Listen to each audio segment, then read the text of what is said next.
Alright, at Kentucky Dragway, there's a pretty good turnout here. And we're going to see what this 300 horsepower, 3,600 pound vehicle will do. It's 35 to 3,600. I've weighed it before. It was 3,600 with almost a full tank of gas, and then 3,550 if I took that dash and dash pad out of there. So it might be around 3,500. But I only expect it to run like a low 13. I looked at the DA, it's like 2,300 right now. Plus, I'll probably mess up the shifting, because that shifter ain't the easiest to use. But we'll see what it does.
Well, the car did way better than I thought it would.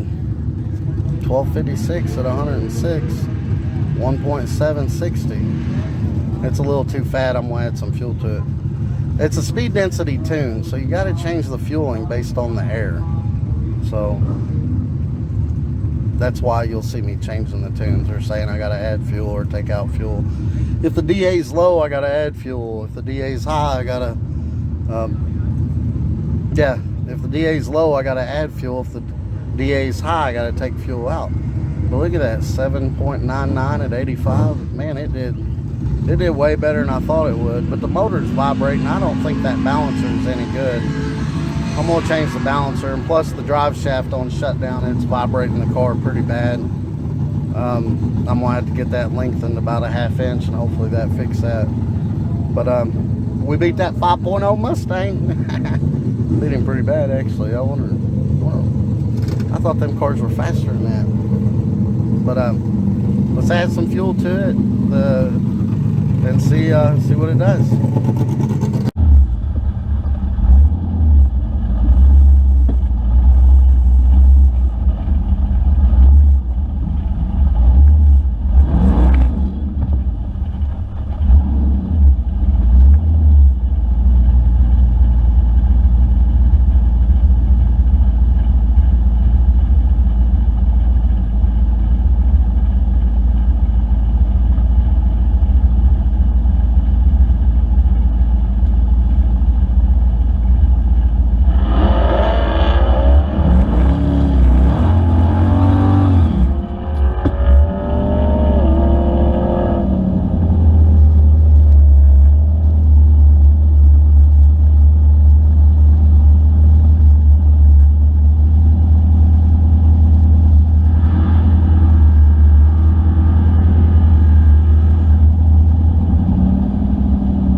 Got a little faster. I added a little bit more fuel. It sped up a little, but the DA is dropping quick, so that might have been why I went faster. I added a little bit more fuel because my AFR gauge was reading 12.8 to 13.1. So I just added a little bit more. Before it was reading 13.6, 13.8. So just going to add a little bit more fuel, see if it goes any faster. If it don't, then we'll go back to the other tune. If it does, probably just leave it there because it's about where these motors like to be, 12.5, 12.8. I'm at 29 degrees timing. So yeah, I'm impressed with this. It's just a 5.3 with a LS1 intake. It's got truck manifolds on it, ran out the front, and about 35-50 race weight. That ain't bad at all. It dynoed 300 on a Mustang dyno, but the DA was like 3,500 that day, so it was killing it. I think corrected was like 320, and then you add the DA, it's probably around 350 horsepower to the wheels. Not bad at all.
Alright, so apparently it didn't like that. It slowed down a little bit.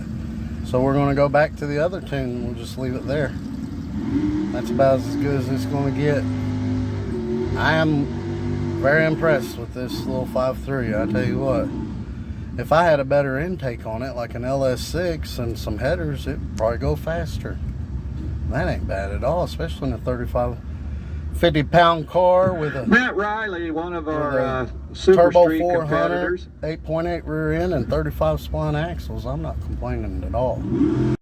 All right, in the lanes for the 6-foot tall trophy race. And there's about 20 cars. Let's see what we can do. See if y'all can see back there. Oh, over there in the rear view. Yeah, see what we can do. There's single round buybacks. All right, so I dialed in at 1247. I beat him on the tree by 0.019. And then I ran just about dead on my time. And he broke out. Oh, my battery's going dead on my phone. I'm not even going to be able to spray nitrous because the battery went dead on my laptop too. So yeah.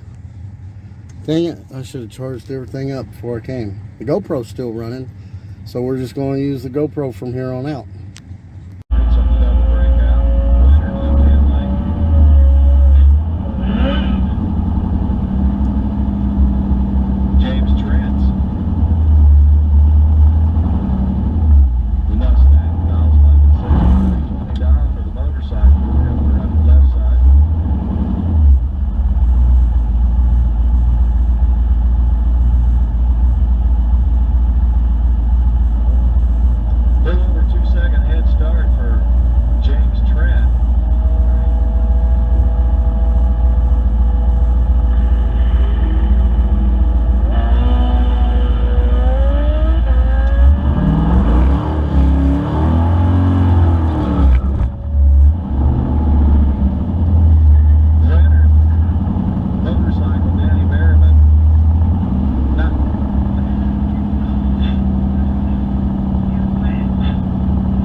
racing.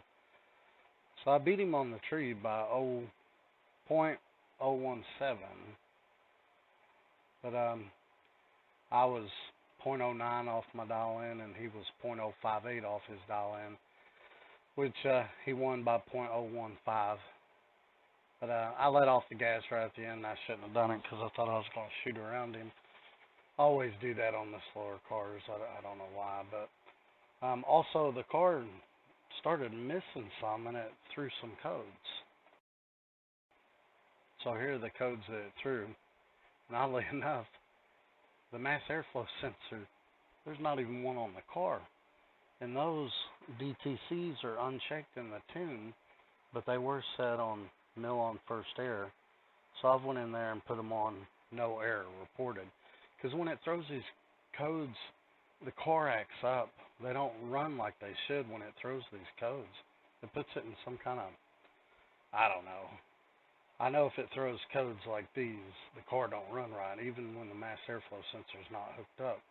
But I did let off the gas right there at the end, and I shouldn't have. But yeah, so I'm also getting a vibration. I don't know where it's coming from, so I'm gonna see if I can fatten up the tune in those areas, because it's getting a little knock in those areas too. So I'm gonna fatten up. I think it's a little too lean in those areas. So I'm gonna fatten it up in those areas, and then if that don't work, I'm gonna hook the torque converter, see if it goes away. It didn't do that on my LT1. That's the same converter and transmission. So if that don't work, then I'm gonna change the balancer, because I did buy that balancer used. It did look pretty old, but it didn't look like it had spun. But yeah, all in all, I'm very impressed with this little 5.3 with just a stage 2 BTR. It's a turbo cam. I'm running on motor. I was running on motor tonight, and you know, supporting valve train, and it's got the truck manifolds on it, and they're facing forward, and a LS1 intake. I mean, I'm very shocked that it ran that fast with just a cam and truck manifolds. If it had headers, it'd be faster. If it had a better intake, it'd be faster. I mean, could even port the heads and make it even faster. I bet I could get this thing just with some head porting and maybe some better exhaust and a better intake and good DA. I bet this thing would run 11, which is mind-blowing at 3550 weight through a turbo 400 through an 8.8 that's got a locked rear, a full spool in it, and 35 spline axles. I'm very impressed with this car and that little 5.3. And things do work. Y'all have a good day. Oh, also, I like to DA out my times, because this gives you an idea if the car's acting up or if a mod is helping it or hurting it. This is the only good way to see that, is to DA out your times. And actually, so this would be perfect air. This is what it would run at perfect air. And it gets to perfect air here in Clay City, Kentucky in the spring and the fall. Actually, I've seen it get into the negative 1,000 plus. I think the lowest I've seen it is negative 1,500. But yeah, DA out your times. And also, if you like bracket racing, make a list of what your car runs at every DA you run it in, and that'll help you.